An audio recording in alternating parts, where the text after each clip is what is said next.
بعدها تبقى ربع ساعة اكسترا تايم. بماذا سندخل الى الشوط الاضافي؟ 1-1 ولا 2-1؟ جول جول جول جول جول جول مغربي بالهدف الثاني.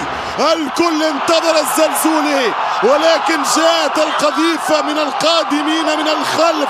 المغرب تخطف البطولة في آخر رداءات الوقت الإضافي، وخطأ قاتل من حمزة علاء، خطأ قاتل من الحارس. هذه هي كرة القدم.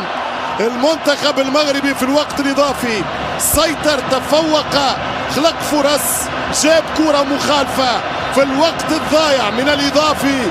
يشوط المغرب ويفوت ويحط الهدف الثاني من أجل الصعود البوديوم الذهبي. خطأ قاتل من حمزة اللي عمل دورة كبيرة، ولكن يصير في كرة القدم قوية قريبة. تمركز الدفاع كان متأخر، والكرة تحت يدين الحارس. كانت كرة زلزولي مباغتة. بهذه الطريقة حل شفرة الدفاع.